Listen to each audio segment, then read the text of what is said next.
they get abducted and don't have to capitalism, and I want that to be me.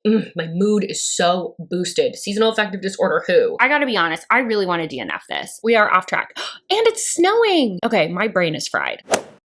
Why, hello there. It's time to start another reading vlog. Usually when I do vlogs, I like to do something that is themed based on the actual tropes or subgenres of the books. But this time I'm reading whatever comes in from my library because I've maxed out my hold. And I keep doing that thing where I push it out 7 days, 14 days, every time a loan comes in. We gotta clear out some of these holds and actually get them read. So my first one came in last night and I already started reading it. It was on my TBR, thankfully, because I had a friend of mine absolutely beg me to read this. And it's also been a book that I've been interested in. It's When the Moon Hatched by Sarah A. Parker. So I've been kind of interested in her fantasies for a while. I think the first book I ever heard of hers was To Bleed a Crystal Bloom. So she's been on my radar, and this book in particular really just seems to be a lot of people's absolute favorite from last year, or a lot of people were really disappointed or thought it was overwritten. But I'm feeling a little bit more confident because I just read Kushal's Dart, and that is a dense fantasy. So I have some confidence that I will succeed with this one. I'm 10% in, and I can already tell you that the description that I provided in my TBR is so many kinds of wrong. It's just absolutely incorrect. This is clearly a confusing blurb. The fact that I can't figure out what the heck it says. Basically, in this world, there's a bunch of gods. There's kind of a pantheon of elemental gods. And one of them that's not an elemental, I think it's a sixth god, created these dragons, and they go up into the sky when they die and become moons, and sometimes fall back to earth. There are 5 elemental gods, and the people in power are able to hear the gods. And this is something that's denoted with a different colored bead of who you can hear singing. I think people can hear none all the way up to all of them. So our gal can hear one of the gods from my understanding. So she is working with the rebellion to take out these people that are in power. And in general, she just kind of has this vendetta against the upper class that is mistreating lower borns, women and children, that sort of a thing. And so she has sort of her own vengeance that she's trying to get even within this rebellion. To the point that I just read up to, she has carried out a hit that was sanctioned by the rebellion, but it was kind of her own personal thing where she was I want to do this. She left somebody alive that kind of caught her a little bit. And there was a little moment of oh, he smells good. So I don't know if that's the hero or if that's just a random guy that happens to smell good. Because generally, if he's not the hero, scent is not denoted. We're also getting another perspective that appears to be a child of some nobility, potentially. I don't know how that factors into things at this point. That's what I know so far. I think the next book that'll probably come in is going to be Bull Rising by Ruby Dixon. I haven't read anything by Ruby Dixon in such a long time. Honestly, I just want to read Ice Planet Barbarians again because there's snow here in Seattle for a whole 24 hours. So I've kind of got that on the brain. Well, actually, you know what it is? It's not even the snow. It's the fact that I don't want to do capitalism anymore. And the ladies in that book, they get abducted and don't have to capitalism. And I want that to be me. I'm so tired of work. So the other 2 possibilities of what could come in, I have Unsteady by Peyton Corinne that's on hold. This is another one that I saw on a lot of people's best of the year. I've heard that it's more on the emotional side, and I haven't really read a solid contemporary or a sports romance that I've really been in love with in a really long time. And I've kind of been getting back in that mood. I think things are feeling a little bit heavy at the moment, and so I'm looking for things that are a little bit lighter and fluffier. The other possibility is Gate to Kagoshima by Poppy Kurokai. I hope I said that correctly. That's one that I more recently put on hold because it sounded good. I went to Japan last year, and so it sounds like this one is Japanese inspired. But that's potentially what we'll be reading. I don't know for sure. Something else could sneak in here. Every once in a while, I just get randomly bumped up on the list for a book and it'll come in, but I will keep you posted as books roll in. I'm going to try and get maybe 30% in to get through more of the setup and then update you on how I'm feeling at that point. Okay, now for a few personal updates because I think I stressed a lot of you with my last vlog. I'm so sorry about that. Just dealing with a lot. Update on Kevin. Good news is he adjusted to his medication. He's doing well. I don't think that this is going to be a cure-all. Unfortunately, he still seems to be quite itchy. I'm kind of suspecting maybe it's not allergies at this point, and or this just isn't the medication that is going to work for him. But at least he's not actively vomiting everywhere, which is great. I love not cleaning up cat puke. It's the simple things in life. Thankfully, bad news in my life has seemed to have slowed down, but I'm gonna warn you, I am horrifically exhausted from all of it. Like emotionally, I'm very burnt out. Also, we're like peak seasonal affective disorder. So if I seem a little bit flat during this vlog, that might be what's going on. Oh, also, I never caught that flu that my husband had. Took him out for a week. I survived it somehow. Get your flu shot, guys. That's all I got for you for the moment. Like I said, I'm going to read further into When the Moon Hatched, and I will update you when I got more to say. See you soon. All right. Hello. So it is the next morning. I got way farther into When the Moon Hatched than I anticipated. So I'm like over 50% in, and I'm realizing I look absolutely insane. What is this shadow mustache that I have? Okay, we're gonna take these bad boys off. I'm just gonna be a blind bat during this clip so you can like actually see my face. Oh my goodness, I totally get the hype for this. But also I get why people are so confused at the outset. One, you get drop kicked into the world, no explanations, and although there's tropes, it's not necessarily the most obvious right off the bat, and the world is just different enough that you can't really rely on knowledge of other fantasies to help you out a whole ton. Also, there's just fantasy names for literally everything. We don't call night night. We call it like the aurora rising. So sometimes it just takes a second to hear it in context before you're like picking up where you're like, oh, that's what it is. And also on top of all of that, there is this really interesting mix of like very flowery, heavy imagery and also like modern dialogue. It's a bit odd at times. Like sometimes it kind of throws me off. With some of the imagery, you can't tell if those are things are like that are actually happening or if this is a description. There's been a couple of times where I'm like, oh, this isn't a real thing. This is just something going on in the heroine's head. So I think if you're kind of like coming into it and feeling like it's confusing, I think that's normal. Just let it wash over you. The important stuff bubbles to the surface. I also think that I have the benefit of just having read Kushal's Dart, which is extremely dense. I was already in kind of a state of mind of like, I can figure this out. It's just a matter of time. Like I just need to give myself time. You kind of get set up and you're like, what's going on? What's going on? You can't figure out what tropes you're kind of like relying on for this. And then it's like 25, 30%. All of a sudden you're like, oh, now I get it. And then it started to feel for a second like it was going to really lean into those tropes. And I'm like, oh, so this is just kind of another like average fantasy read. I'm like, it's well done, but nothing that I'm like too excited about. Just about the time that I was thinking that, it's like the author recognized that I was going to be thinking that at that point, and she was like, just kidding, we're going off on an epic fantasy adventure. And she was off to the races and included one of my favorite things, which is like a warrior clan. That is like one of my favorite things in fantasies. If anyone has recommendations like in that vein, I would be forever grateful because I'm just like, that's my thing. That's the thing that I like. The hero is the perfect blend of like gruff, broody warrior, but also has these strong convictions, strong morals, and has these little bits of soft to him. Just the right amount of complex, just the right amount of like not an asshole. And you fully understand like why he's kind of treating the heroine the way he is,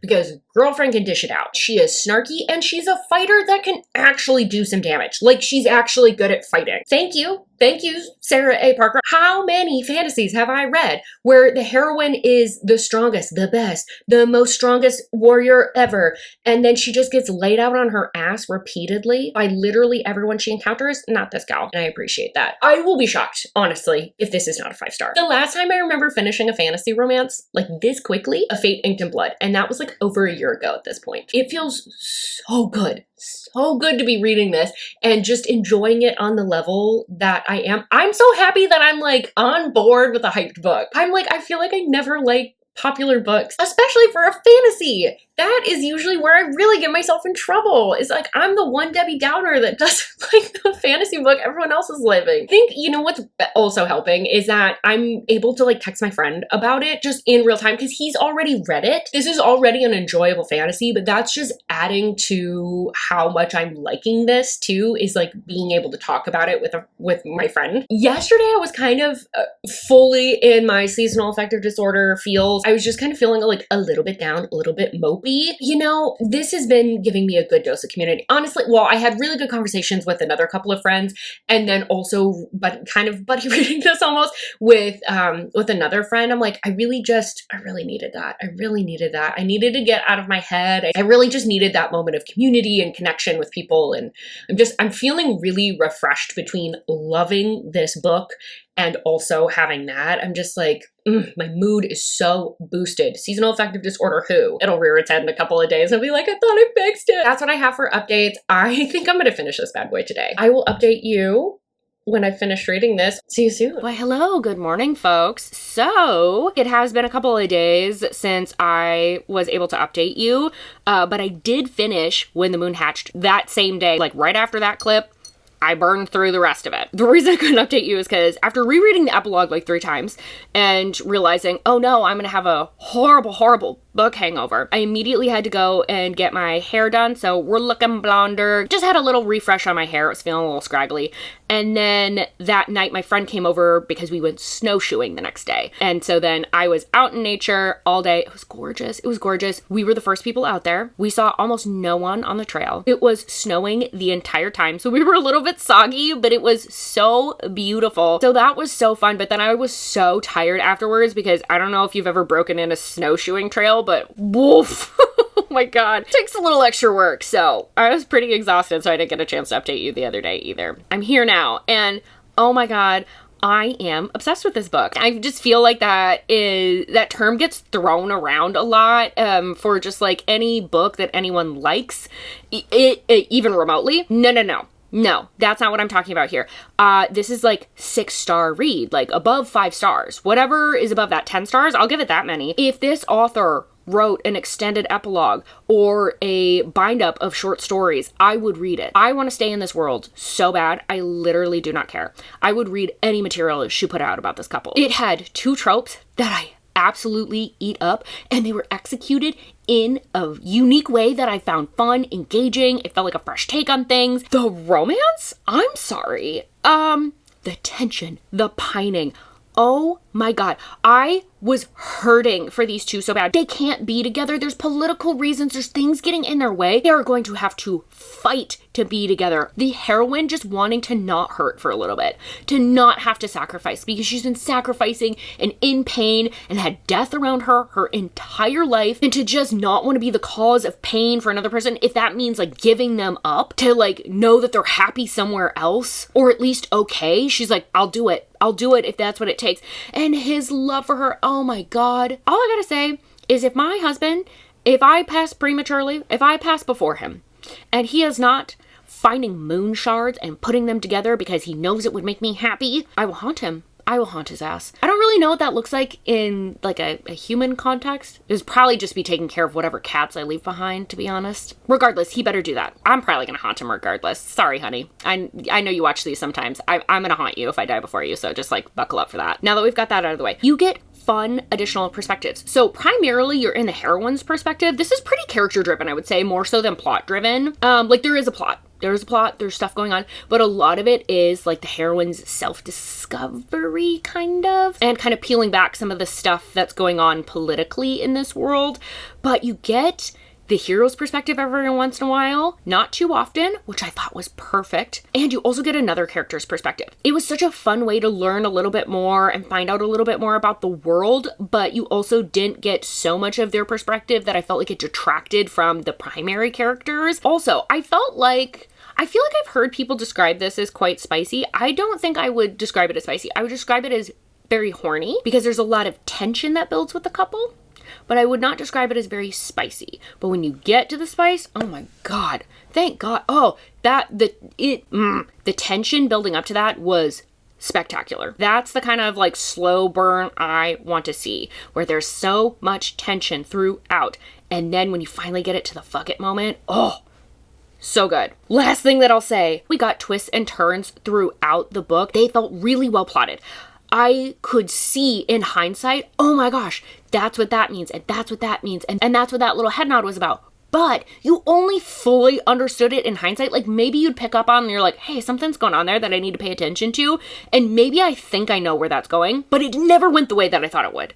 So I absolutely loved it. Weirdly, I don't know if anyone else has made this comparison because honestly, I haven't really watched a ton of content about When the Moon Hatched. This weirdly reminds me of Manacled. So I'm throwing that out there. If you loved Manacled and you haven't read this, I'm just like, maybe give this a go. Hi, it's me. Hi. Yes, so I kind of threw down with that comment in a way that I wasn't really intending to, because I know that Manacled is really beloved, and I don't want to mislead anybody. So, to be clear, I'm not talking about it being similar to Manacled, like, with the plot, but I am more so talking about it with, like, the dynamics of the relationship, and there's bigger stuff at play that impacts the relationship, and having to sacrifice the self, and not going after love, and the pining, and that part. So hopefully that makes sense, because honestly, there's nothing similar about the plots. Actually, there's something similar about the plots. Anyway, you know what? I don't think I clarified anything. I'm gonna stop talking.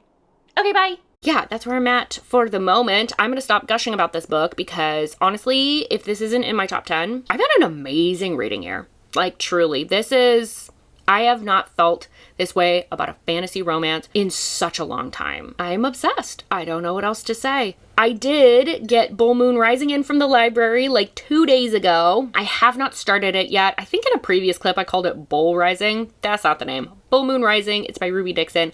I didn't look up anything about this book. I really have no idea what it's about. I just saw that Ruby Dixon had a new book and I was like, put that on hold. I'm going in knowing absolutely nothing. So I'm going to update you probably when I feel like the setup is done, probably around the 25-30% mark, let you know what's going on and how I'm kind of feeling, and we will take things from there. All right, see you soon. Why, hello there. So I am here for an update on Bull Moon Rising by Ruby Dixon. Before I get started, I am very stressed with work right now, so if I come off flat or a little extra snarky, I'm very sorry. I'm very stressed right now. However, I am 30% into Bull Moon Rising, so I want to give you a lay of the land and tell you how I'm feeling about it right now. Basically, we have our heroine whose name is Aspeth. Yes, Aspeth with a P. So she is more or less like a titled lady. Her father is the holder of artifacts, so it's kind of like he's like a duke if we were taking it in a historical context. But this is magic-y land, so he is an artifact holder, and those hold magic and basically give power to your lands or something. I don't really understand what they do fully, but he has gambled those away, which puts their kind of like title in jeopardy, and the people that are like the common folk that are under them like in jeopardy somehow. I don't fully understand it. So she has decided to run away at the ripe age of 30 to become part of the Artifact Guild, who are the people that are responsible for more or less like mining up these artifacts. And when she gets there, she realizes that although she has a very academic sense of what she needs to do, she does not understand the practical aspects of it because she had no idea women in the guild actually need a guardian to sign off for them to be able to participate. So she ends up having to strike up a bargain with the man that ends up being the teacher for her fledgling class. He is a minotaur about to go into rut, and for some reason, plot conveniences, he wants to only go into rut with a single person and not utilize ladies of the night or something. He had reasons. They were not very strong. And then the heroine then, by marrying him, he is her guardian, also her teacher, and he can sign off and be like, yes, she can be part of this fledgling class for the guild. Basically, like during the day, they are doing classes and training to be part of the guild and getting those necessary skills. And then at night, they're like slowly building up to him going into rut. He's kind of having to like teach her some things in the evening. So that's the plot. I gotta be honest, I really want to DNF this. There's a lot with the world that I find frustrating, but I think I could probably overlook it if I just didn't dislike the heroine so much. She is immensely irritating irritating to me. She's kind of like a YA heroine, but she's 30. And it feels weird because I'm like, why is this an adult book other than to like put some smut in it? She's so sheltered. She's so naive. She has no concept of what she's getting herself into. Her lady's maid keeps like trying to like be like, hey, that's not a great idea. Or like, hey, maybe you don't understand everything about this. And she just keeps bulldozing ahead, not because she's like strong or even has a good plan together. It's because it's like pure ignorance. She's just like, why shouldn't I be able to do this? Like she has no concept of what reality is. She has a book idea. She basically ran away with a harebrained plan, a wish and a prayer, and is like, I hope this works out for me. Like she had no concept of how to like bring her idea into execution at all. She's so sheltered. Again, my question is, why is this an adult fantasy? This reads like it should be YA. I want to throttle her, and I'm having a really hard time trying to just enjoy the book when all I'm seeing then, because I'm already irritated with her, is all the issues that I have with the world. There's so many plot conveniences. This Minotaur going into rut is like the only reason that anything in turn like sexual is even remotely starting to happen. He literally said at one point that Minotaurs will more or less bone anything that moves, like when they're in that state. Like they don't see reason, none of that. What am I supposed to be rooting for in this romance, pray tell? Not feeling them build a relationship. This heroine just needs to go through so much character growth on her own, separate from this man. I'm not excited about their romance. I think what it comes down to is it feels like there should be like stakes or tension, but there really isn't, because a lot of this is like, oh, we have to convince people this marriage is real. Why? Why does anyone care? And why does this Minotaur really even need this marriage to this woman specifically? I just don't find the setup very like believable or intriguing, or like it actually has any stakes. I'm gonna try and stick it out a little bit because I do like the Minotaur. I do like his character. He seems like a dude that's really just trying his best to survive. But I gotta be honest, I don't really give a crap about this getting into this guild. I don't really care about her trying to save her lands or her father. Again, there's supposed to be stakes there. I don't really understand them. I don't really get them. I don't really feel it. And this heroine is just absolutely insufferable. I can't stand her. If I DNF this book, this is the second vlog in a row that I will have DNF'd a book. And I really am like, maybe I can find something to love, but I can't get around this heroine. I'm gonna finish my work stuff. I will let you know what I'm feeling if I do decide to DNF. My next book for this vlog already came in. It was Unsteady by, is it Peyton, Corinne? Something like that. So that already came in. So if I do need to DNF, we can jump right into that bad boy. But that's what I got for the moment. See you soon. Hello, ignore the extreme face redness I got going on right now. I just got done working out and I'm gonna go ahead and DNF Full Moon Rising by Ruby Dixon. I got maybe 10% further in and there was a spicy scene. I just couldn't do it anymore. It wasn't hot. And I don't know, with the naivete of the heroine and her weird mix of modern and also like upper crust English, I was over it. So I'm moving on to Unsteady. I don't really know that much about this one. I think if I remember correctly, the heroine's an ice skater. The hero is a hockey player that maybe had an injury. And he's like starting to try and come back from that, or he's like trying to figure out if he can come back from that, something like that. But anyways, I am going to get like 30% in. I will update you on how it's going. See you soon.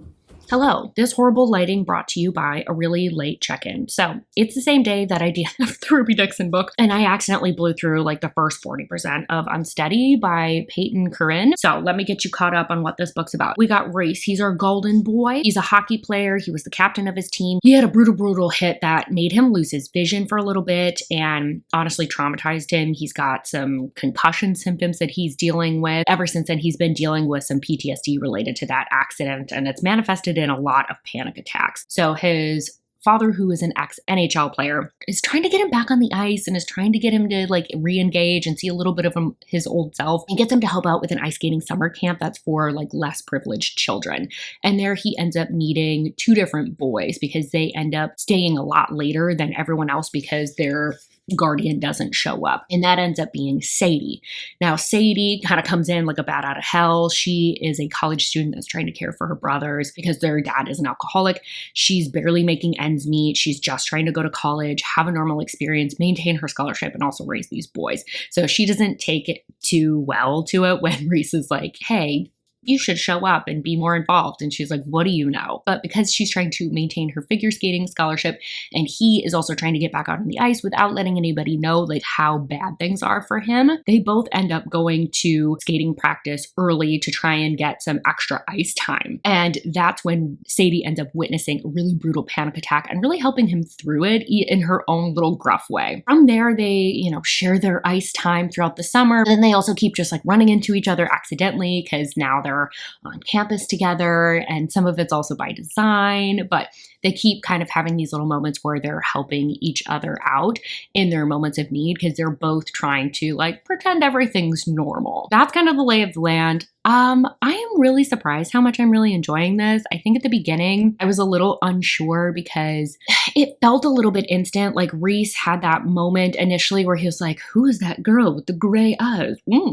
And I was like, calm down, my guy. Like, why is this the girl that you're kind of like latching onto all of a sudden? And I was kind of like, all right, I'm just going to try and ignore that. And honestly, after that, I was kind of like, yeah, you know what? He was initially attracted to her and it felt good to feel something that wasn't panic. And so I'm like, all right, I can buy it. I will say that this book definitely feels more like his book than her book. Not that she doesn't have her time in the sun, but it feels a lot more focused on him.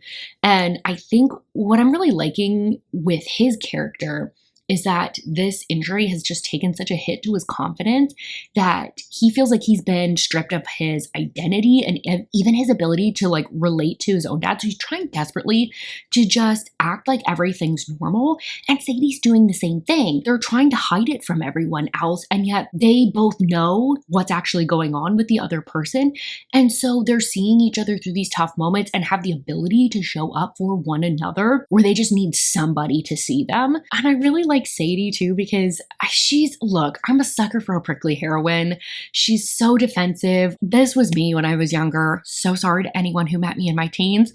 I was a prickly little pear. But like her kind of getting defensive before other people can kind of get under her skin. She's like, this is just like one more complication. This is just like one more thing I just don't want to deal with. And I'm going to cut it off because I've got it figured out. And I'm going to get you before you get me. I think what's like kind of tricky and is building some good tension. They fundamentally want different things. She wants hookups. He prefers monogamy and like long-term relationships. He's like, I'm boyfriend material. And so when she's kind of like pushing for hookups, he's like, well, I mean, like, I want that. Don't get me wrong.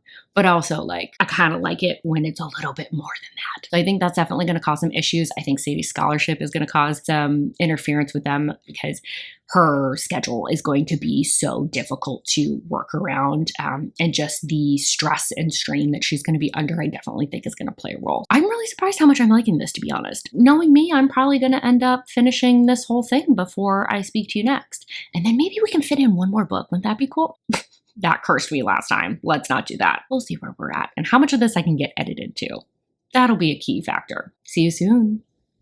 Hello there. So, guess who's finished Unsteady by, I almost said Corinne Michaels. That's not correct. She does romantic suspense. What am I thinking of? Peyton Corinne. Also, apologies if my appearance is alarming to you and I look a bit like your sleep paralysis demon. I just got back from an eye appointment and I definitely thought that my eyes were no longer dilated. But that turns out not to be true. I can see again, which is great, but like I look a little wild still. So sorry about that. Last half, more or less, of Unsteady. Vast majority of this was so enjoyable. It does feel a little bit character driven. It does feel a little bit slice of life. One of the things that kind of happened with this book though is the further I got in, the more I started seeing some of the weaknesses of the book. It felt like we had a few too many things going on. I felt like they had enough with their kind of like traumas and the struggles that they were having were enough to deal with. And then we kind of had like these little other things that kept kind of getting thrown in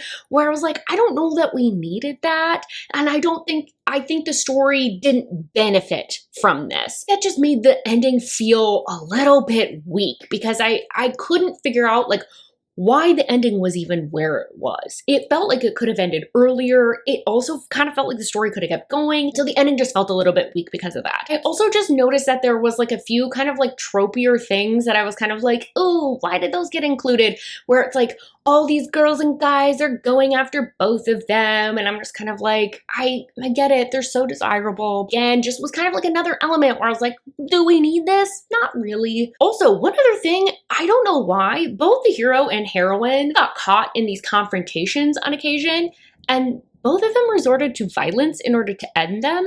And I was just kind of like, for what and for why? I just felt like it could have been dealt with verbal sparring. That would have really shown them. Like, you didn't need to knee the guy in the balls for heckling your boyfriend. It felt a little immature, I think. It's like minor, but it's like one of those things. The more I was kind of getting into the book, the more I was noticing some weaknesses. And I almost feel like maybe if it had like wrapped up a little bit sooner, it would have been better. But what I will say is I did like the character growth that happened with both the hero and heroine. The heroine, she definitely just needed to learn to let people in, and that was a huge struggle for her. She was very hyper independent, and watching that happen with the hero and his family and just like her allowing them to step in. People can be there for her. She doesn't have to do it all on her own. And the hero, the thing that I really liked with him is that I feel like there's this tendency to, when we have like traumatized or damaged heroes and heroines, that it's like, well, love fixes everything. If you just have your partner or your right person,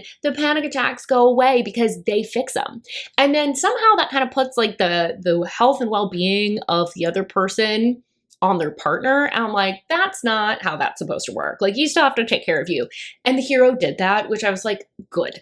I like that the messaging wasn't just like, see, she entered his life and now the panic attacks are over. It's crazy. Overall, I feel kind of mixed about the ending especially, but the vast majority of the book was really, really good. I already put the second book on hold at my library. Knocked that one out of my holds just to add another one to my holds. But I think I might actually have some time to do one more book, assuming that this hold comes in soon. But the next book that should come in for me is actually A Soul to Keep by Opal. It's either Rainey or Renee. I'm gonna go with Renee. That seems more normal. Hopefully we can get to that bad boy. If not, here's my wrap up. All right. See you in a bit. Well, I look like a gremlin of the highest order. I just got done with work. Can you believe I'm like a lot of people's boss? Who would take me seriously? And 90% of the time that I'm working, like this is what I look like. And I get to issue deadlines. Under whose authority? Good God. Why is my hair the same color as this hoodie? That's so weird. Anyways, we are off track. And it's snowing. Okay, my brain is fried. I just got done with work. Work's been a lot for the past couple of days. So I'm a little bit scattered. Thankfully, during that time, no library loans came in, which was good for me because I didn't have the bandwidth and I've just been mood reading the past couple of days. So that's been nice. But I just got one in and it's not either of the books that I thought it would be. So like, I think the last clip, I was like, oh, I think it's going to be A Soul to Keep by Opal Renee. Still says coming soon. Still says it's coming soon. Also thought maybe it would be the Gate to Kagoshima or something like that. Not that one either. That one didn't come in. It's Deep End by Allie Hazelwood. Yeah. I guess I skipped the line on that bad boy somehow. Don't really know how. But it's the book we got now. I don't know much about this book, to be honest. I mean, I know it's Allie Hazelwood. She usually has some quirky heroines. They're usually in STEM, but I think this one is actually a sports romance with like a little bit of BDSM. It's like swimmers or divers or something like that, or one's one and one's the other. You know what? It doesn't really matter. Generally with Allie Hazelwood, I tend to have a fine time with her books, but they're like not the most memorable books for me. So here's hoping this is another successful one. But anyways, I am going to get ready and I will keep you posted about how I'm feeling about Deep End by Allie Hazelwood. See you soon. Good morning. Wow. She's beautiful. And no one can tell me otherwise. It's the next morning, and I'm here to update you on Deep End by Allie Hazelwood because I'm like 55% in. I was going to update you guys last night because I had read enough to film, and I was like, you know what? Nobody's eyeballs really need another low light clip like this of me in my pajamas. I am just getting ready right now to go take some books to sell them. I'm in the process of cleaning house on my shelves. So, The Deep End by Allie Hazelwood. So, we have 2 student athletes that we're working with. Our heroine is a diver that had a recent injury and has a bit of the yips, and she's trying to work through that. But she's I wouldn't say she's uptight, but because she's a student athlete, she is in her junior year, she wants to go to medical school. Like, she's got a lot going on. And so she's kind of so far heads down and such a perfectionist with like what she does. She just doesn't really get time to socialize. And she's a little bit oblivious to things kind of going on around her a little bit because she's so focused, especially with this recent injury and the yips that she's kind of facing. So she's got a friend who's the captain of her diving team named Penn. And Penn is dating a Swedish Olympian who is on the swim team at their college, and they've been a couple for a really long time. They are having some compatibility issues that they're running into. They're wanting some different things out of their college experience and also out of their bedroom experience, and it's causing some conflict. Our heroine Scarlett ends up kind of confiding some personal things to her to maybe help her illuminate maybe where her boyfriend is coming from and maybe how things could work or not work, just trying to lend a sympathetic and empathetic ear of someone who kind of knows what she's going through. They do end up breaking up, and Penn, when she's like a little bit tipsy after the breakup, because she both knows what each of them likes, announces to both of them that they should probably and Scarlett's mortified. Lucas, our hero, is immediately like, So what? Thus begins this little should we, shan't we? Whatever. Because they are around each other constantly. They have related majors, and they also are around each other because he's on the swim team, she's on the dive team. Like, they're seeing each other everywhere. The tension is immediately there. Thoughts so far? I think in comparison to other Allie Hazelwood books, it's still got a little bit of a STEM element because of what she's studying in school, and she's also kind of got like some extracurriculars as well. So if you like that element of her books, that's still in there. It's just not as much of a focus. Kink and BDSM elements are pretty light. So if you read a lot in this genre, I don't think this book is going to be for you necessarily. I think this is more like for like the rom-com and the lighthearted girlies and the girls that read like cartoon covers and like trad published stuff. That's for them to like dip their toes into this. Like, this is very like entry level. But the thing that I like is it's not preachy. It doesn't feel like, here is a rule book for how you approach kink. I am preaching at you about how to have a healthy relationship. Robot from the future. I don't know why I did that. But you know what I'm saying? You know how sometimes you feel like the book is like preaching at you of like, see, this is what a healthy relationship looks like. And you're like, no one asked, actually. That's not doing this, like, at all, which is nice. But despite the fact that they have a mature approach and that they're very mature people, they're both very measured. You know, Scarlett's a little bit of a perfectionist. She's kind of heads down in her own little world. Lucas is kind of the same, but he's very controlled, but he's a lot more social than she is. So it's interesting seeing how their personalities are compatible. Their interests in a lot of ways are compatible, not beyond the bedroom, and just kind of like slowly unfolding that about how much better they are for each other than his ex-girlfriend Penn. So I feel like that's been really well done. They also have just like other bigger things kind of mentally going on with them, childhood traumas, our girl's got the yips, trying to sort through all of that. They still have things that even though they're like mature, they still feel complex. They still feel like a person that would exist. So far, I'm liking it. I am just a little bit nervous about what element this ex-girlfriend Penn is going to play. Because like so far, things have been pretty solid. I just don't like when there's other woman drama, and I'm a little worried that that's going to be what some of the third act stuff is. I don't know.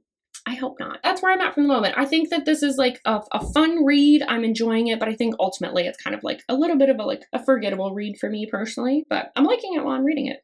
Anyway, that's my update for you. See you soon. Why, hello there. I have finished Deep End by Allie Hazelwood. It has been a couple of days because I tried to film this previously and That didn't make a ton of sense. I think because I've been a little bit stressed lately. I was having a harder time kind of like putting my thoughts together. So during the last half of the book, I enjoyed the couple, right? Their banter's still good. They make a ton of sense together. They're working through a few things, but I didn't feel like I knew Lucas all that well. I felt like I needed a little bit more from him, and I felt like there was a lot of walls up still. It felt almost like the relationship kind of plateaued, and we weren't quite getting up to these like other levels where I felt like the relationship could progress. And a lot of the sports aspects kind of took over at that point and became more of the focus. However, I have a massive issue with the ending of this book. It's spoilery though. So in a second, I'm gonna put my hand up like this. Probably on this side, actually. We'll probably do this hand. That's going to be your signal that I'm talking about spoiler things. If you don't want to hear what I have to say because you want to remain spoiler-free for this book,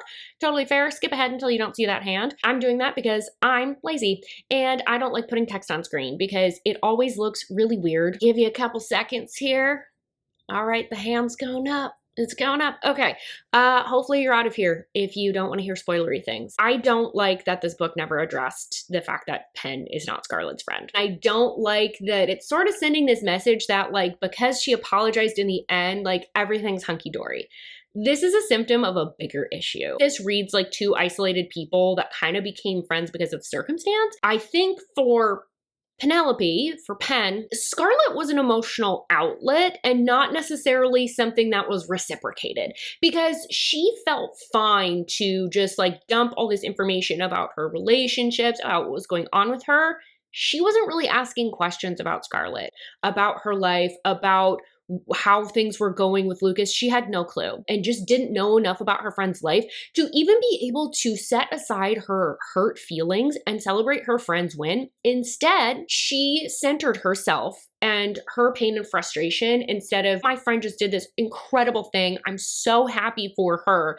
And focusing on that for just a little bit had to be like, no, my pain is more important. I'm wrecking this day for you. I think that Penn wants to utilize her in the same way that she has been utilizing Lucas, which is, I need someone in my corner. I feel isolated. I need my emotional needs met.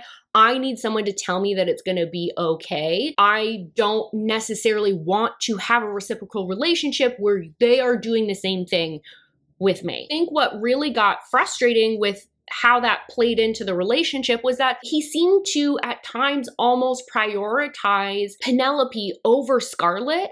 And I felt like he should have been able to know enough logically that maybe this isn't an appropriate course of action, that maybe Penn needs to find a different way to deal with this situation. Or we can find an in-between where we're not like fully in it like this and boundaries are getting crossed and people are uncomfortable. He could have put up some boundaries there too.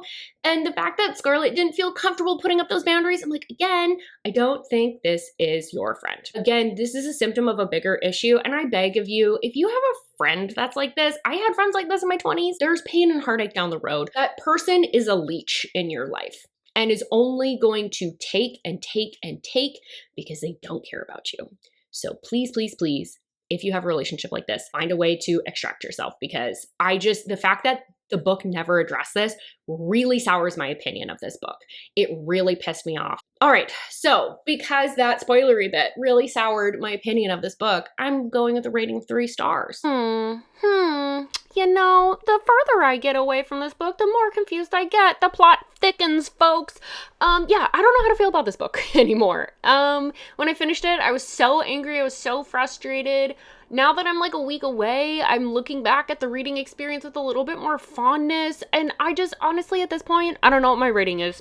I have no idea how to rate this book. I feel very conflicted, very confused. It doesn't feel like a 3-star. It doesn't feel like a 4-star. It doesn't feel like a 5-star. And yet it's all of those things and none of those things. So, you know what? Do with it what you will. My thoughts are my thoughts, and I guess those will just have to stand on its own because this book defies rating. I don't understand it. Anyway, back to it.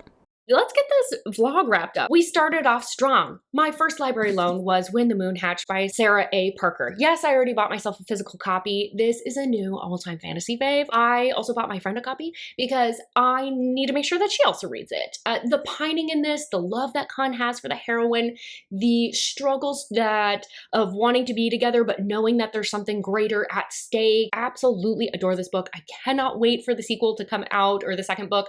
I am so stoked to see where this story goes. Then we had Bull Moon Rising. I did DNF this one, so I'm not going to rate it. My issues with that, I didn't like that the heroine was reading a lot younger than she was reported to be. She was supposed to be 30. She read like she was 15. And I felt like the progression of the relationship was driven by conveniences. However, if those things don't bother you, or if you kind of know that going in and you want something that's sort of like a low stakes, cozy fantasy, give it a go.